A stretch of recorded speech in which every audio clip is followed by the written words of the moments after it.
evacuees there. Yeah, Glenn and Lou, I was trying to tell you that the fire started up in Henniger Flats and came down to this nature preserve. This is where it's a popular hiking trail. The whole thing has been torched and it went racing down that way. Come on over here, everybody. So, can you just swipe around and show this house that it's still standing?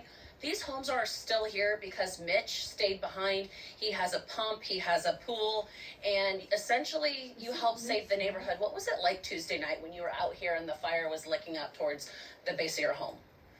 Well, it was adrenaline inducing. And probably the worst thing about it, of course, was the tremendous amount of wind. And it would just almost blowing us over, and it would blow the water from my hose back in my face, so I was freezing. But it wasn't as scary as it would have been up higher, where there was more damage, because the trees and large shrubs didn't catch fire, and the houses didn't catch fire. And so, surprisingly so, because take a look, this was the fire that night for our viewers. It was outrageous. Oh yeah, it was. I mean, there was embers flying around. A lot of them were really tiny. The ones from the grass fire would have been very tiny, and they would have burnt out. But anything, any bigger chunks could have restarted other fires. So my deck was right to the outside, and it did get on fire, but I had a fire hose. And we, through the night, my daughter and my son and some of their friends came over. So we had a regular fire crew, and they went up and down the nearby houses and got garden hoses and put out little things. And so that was very important that Pasadena kept the water on, and so that we could do that. Because your neighbor's eaves caught fire.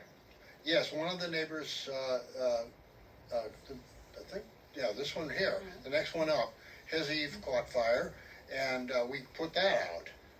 And there was some other smaller fire, like a wooden retaining wall that got on fire, and we called that in. The fire department came out and got that wooden retaining wall. Because we were here that night, and the problem is, once a home catches fire, the road catches fire, the homes behind it catches fire, and so essentially, you guys helped save this neighborhood. Yes, that's true. It wasn't just me. There was a couple of other people that were hanging around until late. And there was, like, the fire department did come out a couple of times. But yes, as a result of what we did in this neighborhood, we saved all the homes in this particular neighborhood, and that kept the embers from blowing into the next one to the west, and so on and so forth. So there's a tremendous number of homes that were saved because we were able to stop the fire at the edge of the canyon.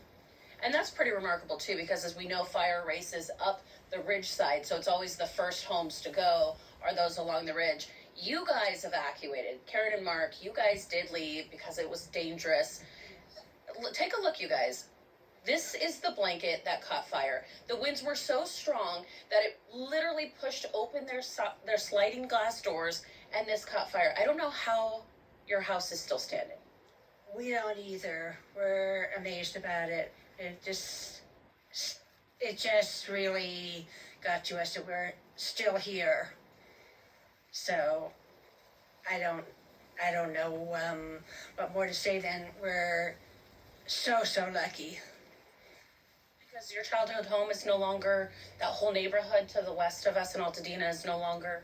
No, there's only a few houses here and there. I lived in the Rubio Highlands, Rubio Crest, and there's not very many houses left. I was just in tears when I saw my old house. And how about your neighbors and friends? So many have lost so much. Yes, I have one neighbor who was across the street. Her house is still there, and one down below, and then up above, no, and down below.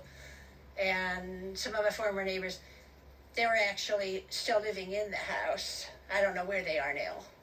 Mark, how has this been for you and getting through it, surviving it, knowing how many people lost their structures, their homes, some of their lives? It's really sad. We drove around Altadena a little bit where we could yet, and it's amazing how many houses were destroyed, and It's extremely sad. I've never seen this sort of destruction around here. I like what Karen said. We feel extremely lucky to still have our house. And eternally grateful for that pump. Yes, and Mitch and his daughter. I mean, the winds that night were so strong. It seemed like every other home was on fire. Firefighters did all they could. So, Mitch, you did an amazing job. Thank you. And your family and your friends. Yes, they all, and everyone that helped out that could. It was a little, like I said, we had a little tactical advantage in this particular area because up above us, sometimes the brush goes right down in between the houses and behind the houses. And here, if you can stop it at the edge, you've really been able to hold it off. Mitch, thank you so much. We are going to bring you some more stories from the Eaton Fire as we go on throughout the day. But for now, thank you, and I'll send it back to Hollywood. All right, Jennifer McGraw, thank you for that. All right, today.